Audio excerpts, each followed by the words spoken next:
What up, y'all? It's Bonus to Downtown Melo, and you're listening to the Entertainment Report on iHeartRadio, live from Dubai for Wednesday, August 21st, 2019, delivering some major stories and trends going on in the world of entertainment and beyond. You can follow the show on Facebook, Twitter, or Instagram.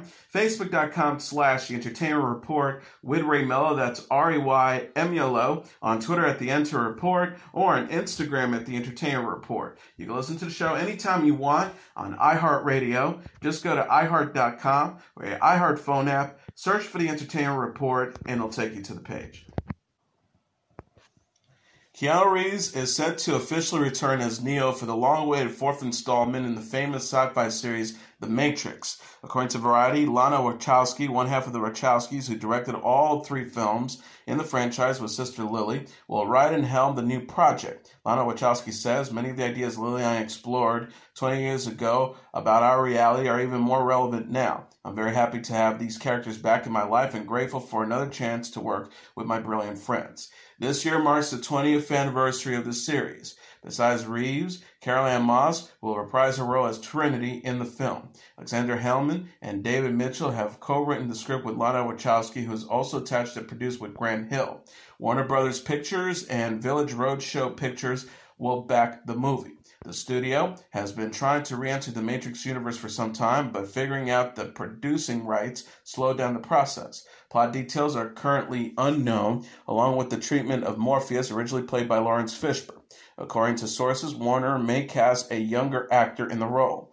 Production is expected to begin early next year. The trilogies, The Matrix Reloaded, and The Matrix Revolutions collectively earned over $1.6 billion worldwide. The next James Bond film, previously referred to as Bond 25, has been officially titled No Time to Die. The official Twitter account for the spy series made the announcement on Tuesday, alongside a video of Bond star Daniel Craig walking along the logo for No Time to Die. No Time to Die is set for release April 3rd in the UK and April 8th in the US. Cary Fukunaga is directing. This film will be Craig's last appearance as the iconic British spy after previously portraying the character in Casino Royale, Quantum of Solace, Skyfall, and Spectre. Rami Malek will appear as a new villain, Ralph Fiennes as M, Ben Whishaw as Q, Naomi Harris as Moneypenny, Roy Kinnear as Tanner, Leah Seydoux as Dr. Madeline Swan, Christoph Waltz as Blofeld, Jeffrey Wright, Lashana Lynch, Ana de Armas, Billy Mugginson, David Denick, and Dali Bendit-Shaw will also star. Part of the film will take place in Jamaica, as seen in a behind-the-scenes featurette release in June. Lionsgate released a new trailer for Rambo Last Blood on Tuesday, the fifth film in Sylvester Stallone's Rambo series. Another teaser shows John Rambo, played by Stallone, coming out of retirement for revenge on the Mexican cartel. The new trailer reveals the source of that revenge. The trailer opens with Colonel Troutman, the late Richard Crenna's speech from previous movies. He says, "We're dealing with an expert with guns, with knives. With his bare hands, Rambo was the best." Then the trailer introduces Rambo's niece, Gabrielle, played by Yvette Montreal, calling Rambo Uncle John. The cartel kidnapped the wrong niece because Rambo will take no prisoners when he comes to rescue Gabrielle. I'm going to tear you apart, maybe his new "I'm your worst nightmare" catchphrase. The original trailer shows some of Rambo's booby traps, like a crossbow triggered in a barn and a cave system, which he can pick off attackers one by one. The new trailer shows more of Rambo's siege, planting nails to take out vehicles and blowing up fields. The trailer also intercuts Rambo's present-day attacks with similar ones from his classic adventures. Author David Morrell introduced John Rambo in his first novel, First Blood, the story of a Vietnam veteran who's pushed to retaliate against a local sheriff. Stallone played Rambo in the film adaptation, which also changed the ending so that Rambo lived. Rambo, First Blood Part 2, sends Rambo back to Vietnam, where he rescues still-captured POWs in 1985. Rambo 3 sends Rambo after Russians in Afghanistan. 2008, Rambo caught up with the veteran in the jungles of Burma, where he rescued a team of captured missionaries. Rambo Last Blood opens September 20th. Michael Rooker has signed on to star in Universal's Fast and Furious 9, which is set to arrive in theaters May 22nd, 2020. The actor will be featured in the film as Buddy, described as a small role in the action sequel. Rooker is best known for his role as Yondu in Marvel's Guardians of the Galaxy sequel, joins a star-studded cast that includes returning Fast and Furious stars Vin Diesel, Michelle Rodriguez, Jordana Brewster, Ludacris, Tyrese Gibson, Charlize Theron, and Helen Mirren, along with a newcomer, WWE's John Cena. Filmmaker Justin Lin, who helmed 4 other Fast and Furious installments, is directing based off a script by Dan Casey. Diesel is producing alongside Lin. Production is underway. Universal recently released in theaters a Fast and Furious spin-off titled Hobbs and Shaw, featuring Dwayne Johnson and Jason Statham, reprising their franchise roles as the title characters. Rooker was last seen in Season 3 of HBO's True Detective. He has also appeared on AMC's The Walking Dead and is set to star in other 2020 films, including Sony's Fantasy Island and Paramount's Monsters Problems. Stardust is giving a first glimpse of Johnny Flynn as late musician icon David Bowie. Salon Pictures released a photo Tuesday of the 36-year-old British singer and actor as Bowie, who died at the age of 69 in January 2016. The picture shows Flynn wearing a purple sweater and black hat as he smokes a cigarette in a diner. Stardust is set in 1971 and follows the 24-year-old Bowie as he takes his first trip to America with struggling publicist Ron Oberman, played by Mark Maron. Bowie creates his alter ego Ziggy Stardust during the journey. Gabriel Range directed the film from a script by Christopher Bell, with Paul Van Carter and Nick Tausig as producers. The movie co-stars Jenna Malone as Bowie's first wife, Angie. Variety says Stardust will use period music songs that Bowie covered versus the singer's original tracks. Bowie's son Duncan Jones had criticized the film in a series of tweets in January. He wrote, "I'm staying dad as it stands. This movie won't have any of my dad's music in it, and I can't imagine that changing. If you want to see a biopic without his music or the family's blessing, that's up to the audience." Flynn is the frontman of the band Johnny Flynn and the Sussex Wit. He played Dylan Witter in the Channel 4 Netflix series Lovesick. Spider-Man Far From Home will be re-released in theaters in time for Labor Day with 4 minutes of new footage, Sony announced. The new footage will contain a never-before-seen action sequence. The film will be re-released on August 29th ahead of Labor Day weekend and will be available to view in IMAX and other large-screen formats at selected locations. Spider-Man Far From Home is the latest Marvel film to be re-released in theaters following Avengers Endgame. The crossover film was placed back into theaters in June with a deleted scene, a tribute to the late Marvel comic book writer Stan Lee, and a sneak peek of Far From Home. Spider-Man Far From Home stars Tom Holland as the iconic web-slinger as he takes on Jake Gyllenhaal's villainous Mysterio. Zendaya, who plays MJ, Samuel L. Jackson, who plays Nick Fury, Jacob Batalon, who plays Ned, Marissa Tomei, who plays Aunt May, and Jon Favreau, who plays Happy Hogan, also star in the movie. The film, which acts as a sequel to 2017's Spider-Man Homecoming, has been Sony's highest-grossing film ever, earning $1.109 billion worldwide. It surpassed Sony's previous record holder, the James Bond film Skyfall, which earned $1.108 billion globally. The Americans ended in 2018 and wrapped up the story of Elizabeth, played by Keri Russell, and Philip Jennings, played by Matthew Rhys, for better or worse. On Tuesday, Fox Searchlight released the trailer for Antlers, the first film Russell has made since The Americans, giving a peek at what she's doing next. The trailer is narrated entirely by a little boy played by Jeremy T. Thompson.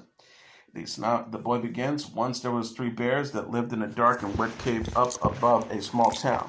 Every day, Little Bear went to school, and at night he would come home and eat dinner. But one day, Little Bear came home, and Big Bear and Baby Bear were different. Big Bear got sick, and his insides turned black. Big Bear has become more angrier and meaner because they had no food, no meat, but they had each other. That's not the 3 bears story most people know, and the images get grislier and grislier as the boy goes on." The synopsis reads, a small-town Oregon teacher played by Keri Russell and her brother, Jesse Plemons, the local sheriff, discovered that a young student, Jeremy T. Thompson, is harboring a dangerous secret with frightening consequences. The trailer does not make the secret any more explicit, so viewers will have to wait until the movie opens to learn those secrets. Scott Cooper directs Antlers, his follow-up to Hostiles. Channel Zero and the act creator Nick Acosta is co-writing the screenplay, but with C. Henry Chassion, based on Acosta's story. Guillermo del Toro is also producing, reuniting him with his Shape of Water studio, Fox Searchlight. Antlers is due in theaters 2020.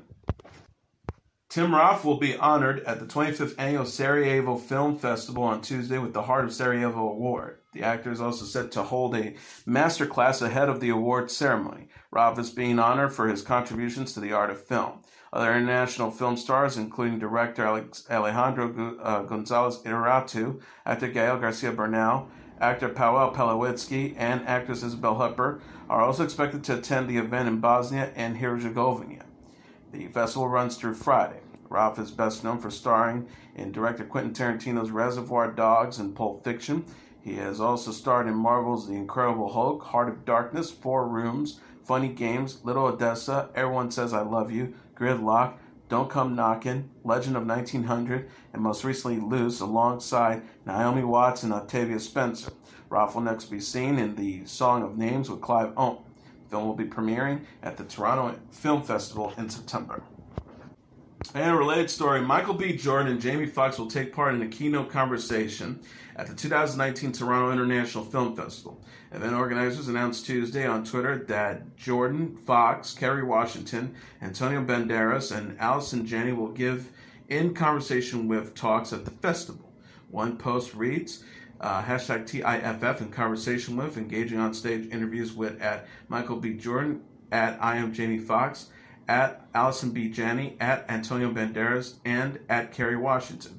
Jordan and Foxx will share the stage September 7th. The actor will discuss their creative process, their desire to tell inclusive stories, and their new film, Just Mercy, which premieres September 6th at the festival. Just Mercy is based on the Bryan Stevenson memoir of the same name. The film follows Stevenson, an attorney who takes care of the case of Walter McMillan, played by Foxx, a man in prison for murder. The movie opens in theaters December 25th. Jenny will discuss her movie, Bad Education, and her CBS series Mom during an event September 9th. Washington will take the stage September 12th to discuss her film American Son, a Netflix adaptation of the Broadway play of the same name. American Son follows an estranged interracial couple, played by Washington and Stephen Pasquale, as they search for their missing son. Netflix released the first look photo of Washington last week. The 2019 Toronto International Film Festival runs from September 5th to the 15th.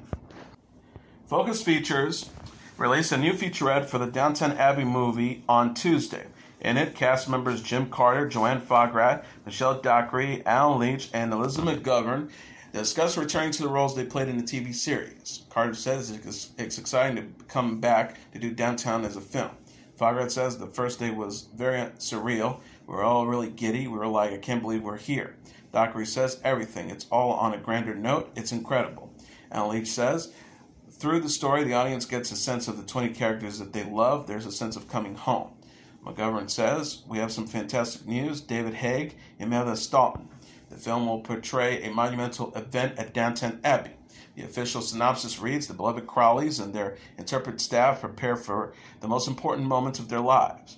A royal visit from the King and Queen of England will unleash scandal, romance, and intrigue that will leave the future of Downtown hanging in the balance. Written by series creator Julian Fellows and starring the original cast. Downton Abbey is in theaters September 20th. Netflix released a video Tuesday announcing their new event, The Island, on Tuesday. In the pseudo-promotional video inspired by the Fire Festival, The Island video shows a montage of enticing vacation opportunities set to techno beats. The luxurious clips soon give way to deadly dangers and intense mystery. The Island stars Natalie Martinez, Kate Bosworth, Alex Pettifer, Ronald Pete, Kyle Schmidt, Coda Eberhardt, Sibylla Dean, Anthony Lee Medina, Giles Geary, and Michelle Ventimiglia as a group of strangers trapped on an island with no memory. The official synopsis reads, when 10 people wake up on a treacherous island with no memory of who they are or how they got there, they set off on a trek to try to get back home. They soon discovered this world is not as it seems. Faced with the island's extreme psychological and physical challenges, they must rise to their better selves or die as their worst ones. Netflix also aired the documentary Fry, which chronicled the disastrous music festival sponsored by Ja Rule and founded by Billy McFarland. The island possessed that it could have been worse. At least, Fire's attendees returned with their lives a bit thousands of dollars poorer. The Island premieres September 12th with 7 episodes on Netflix. On Tuesday, Netflix announced via Twitter the premiere of a 3-part documentary on legendary technology mogul Bill Gates. Inside Bill's brain, Decoding Bill Gates will have 3 parts to try to encapsulate the Microsoft founder and humanitarian behind the Bill and Melinda Gates Foundation. The tweet reads, "At Bill Gates is trying to solve some of the world's most persistent problems, and our new 3-part documentary, Inside Bill's Brain, Decoding Bill Gates, offers an unprecedented peek inside the mind of the celebrated tech visionary, business leader, and philanthropist. David Guggenheim, the Oscar-winning director of Inconvenient Truth, and He Named Me Malala, directs the Netflix series. The image attached to the tweets asks questions such as, what am I missing? What do I need to think about? Do we have time? Suggesting that these are the questions Gates asks himself, which leads him to discoveries. In the replies, an account asks, can he solve the problem of, at Netflix, inexplicably canceling shows with large, passionate fan base? The OA was created by Britt Marling and Zal Bantamijia. Marling also starred. It's a surprise launch in 2016, became a trending water cooler topic. Its second season premiered in March, and Netflix canceled the series in August. The announcement was met by some disappointed Netflix fans. This year, Netflix canceled many fan-favorite shows, including all of its Marvel series, One Day at a Time, which was then picked up by Pop, Tuchan Bertie, and others. The series premieres September 20th on Netflix. Elite is giving fans a glimpse of Season 2. The Netflix released a trailer for the season Tuesday, featuring Samuel, played by Itzan Iscamilla, his brother Nano, played by Jamie Lorente, Polo, played by Alvaro Rico, Carla, played by Esther Esposito, Guzman, played by Miguel Bertinan, and others. The teaser shows the characters of Elite protected their secrets and lies following Marina, played by Maria Pedraza's death in Season 1. Samuel vows to prove Nano's innocence in Marina's murder. Samuel tells his brother, I'm going to do everything I can to get you out, no matter the cost. Meanwhile, Polo, Marina's actual killer, and Carla attempts to cover their tracks. Carla says Samuel suspects both of us. Aaron Piper co-stars as Ander with Mina El-Hamani as Nadia, Omar Ayuso as Omar, and Danny Paola as Lou. Claudia Salas, Georgina Amros, and Jorge Lopez joined the cast in Season 2. Elite follows the students at the exclusive private school La Haciendas. Season 2 premieres September 6th on Netflix. Hoda Kotb will return to Today on September 3rd following Labor Day weekend. The 55-year-old television personality announced in an Instagram video Tuesday that she is coming back from maternity leave after adopting her second child, daughter Hope Catherine. Kotb is parents to Hope and 2-year-old daughter Haley Joy with her boyfriend Joel Schifferman. Kotb has been on maternity leave since announcing Hope's adoption in April. Kotb says, I'm coming back to work. You guys.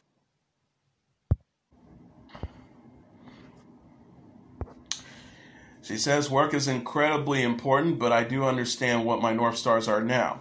I know I come from a place of incredible fortune and have taken a maternity leave that is longer than most people are allowed to take. I'm on my knees grateful for that.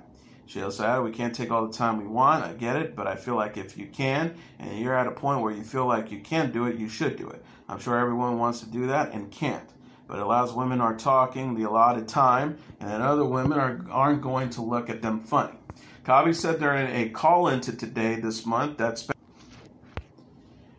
she said, I know it's sort of weird that I'm taking this much time, but I was saying to myself, I'm not going to miss right now. Kotb and Haley enjoyed a beach day with Today weather anchor Dylan Dreher and her son Calvin over the weekend. Dreher is pregnant with her second child with husband Brian Fichera. Netflix announced a new comedy, The Upshaws, on Tuesday. Wanda Sykes and Mike Epps will star and executive produce. Sykes will also co-showrun with Regina Hicks. The synopsis reads, Mike and Wanda bring their distinct voices to this multi-camera comedy that centers on a working-class African-American family in Indiana struggling to make it work and make it right without the blueprints to do it. Dan Spilio, Paige Hurwitz, and Niles Kirscher are also executive producers. Hurwitz was an Emmy nominee for Sykes' special Wanda Sykes Not Normal. Sykes was a regular on The New Adventures of Old Christine and has appeared on Curb Your Enthusiasm and Blackish. She hosted the talk show The Wanda Sykes Show in 2009. She also produced and starred on At Wanda Large and Wanda Does It. She produced and wrote for the Roseanne revival, but not the spin-off The Connors. She also produces Tiffany Haddish Presents They Ready on Netflix. Epps played the title character of ABC's adaptation of Uncle Buck and starred in Star's drama Survivor's Remorse. His movies include the Friday sequels, How High, Jumping the Broom, and The Honeymooners. He will next be seen in Dolomite Is My Name on Netflix. Sturgill Simpson released a music video to his new song Sing Along from the animated film Sound and Fury on Tuesday. The film is an anime-style anthology set to the tracks to Sturgill Simpson's forthcoming album Sound and Fury. The film will premiere on Netflix when Electric Records release the album. The sing-along scene shows a post-apocalyptic train transforming and unloaded bullets. A driver races alongside the moving train and knocks it off the tracks by jumping atop of it. Fireworks and floating authorities added colors to the desolate landscape as they hover over fleeing masses. The driver flees as they pursue. At the end of the video, the driver takes off his helmet to reveal a female futuristic samurai warrior. The lyrics go, "You've done me wrong, so here's your song, now sing along." There is no dialogue spoken by the characters on screen. Simpson announced the film at San Diego's Comic-Con in July. Sound and Fury will feature a different animated segment for each of the 13 songs on his album. Batman Ninja director Kamikaze Duga founder Jumpy Mizukuski directed Sound and Fury from a story by Simpson, Masuru Masamoto, Michael Arias, Henry Trillo, Othel Oshma, and Kajomi Morimoto are also directing the segments. Afro Samurai creator Takashi Okazi is character designer for Sound and Fury. Shinshanki Oshakia executive produced. The album will be Simpson's first since 2016's A Sailor Guide to Earth. Sound and Fury is coming this fall to Netflix during the streamer's slate of anime films and series including Aggregato Soko, Ultraman, and Devilman Crybaby. Demi Lovato was feeling so happy as she rang in her 27th birthday with Ariana Grande. The singer, who officially turned 27 years old Tuesday, kicked off her birthday celebration Monday with Grande and her manager Scooter Braun in London. Lovato enjoyed a birthday cake with Grande, Braun, and other friends after attending Grande's concert at the O2 Arena Monday evening. Lovato shared a video of herself blowing out the candles on her cake. She captioned the post, "They literally filmed, sang happy birthday twice, and at Scooter Braun still forged to press record. And Ariana Grande's face is everything, and this video is a perfect glimpse of how happy and rad my birthday is this year. So happy, and I love my new family. Thank you guys, love you." Earlier in the evening, Lovato shared a sweet moment with Grande backstage prior to the singer's show. Lovato wrote, "This was too sweet not to post before the show's prayer. They did this for my birthday. I'm so proud of you at Ariana Grande. I love you tons." Grande responded to Lovato in the comment. She wrote, "Love us so much. Thank you for coming." Lovato was hospitalized for a drug overdose in July 2018. She showed her renewed commitment to self-love by getting the word "me" tattooed on her finger in June. She said on Instagram stories, "Can't love anyone unless you love yourself first." Lovato says in June she will tell her side of the story on her new album. Lovato last released the single "Sober" in June 2018, shortly before her overdose. Lovato said on Instagram stories, "You know what's great about making an album? You get to say anything you want, be as open and honest as possible, and finally tell your story, your side of the story, regardless of who might not like it." And that is your entertainment report for Wednesday, August 21st, 2019. I'm your host, Mr. Downtown Melo. I'll be back tomorrow to deliver some major stories and trends going on in the world of entertainment and beyond. You can follow the show on Facebook, Twitter, or Instagram. Facebook.com/The Entertainment Report with Ray Melo. That's RAYMELO. On Twitter at The Enter Report, or on Instagram at The Entertainment Report. You can listen to this episode or any previous episodes of The Entertainment Report anytime you want on iHeartRadio. Just go to iHeart.com or your iHeart phone app. Search for The Entertainment Report, and it'll take you to the page. Good night, and God bless you all.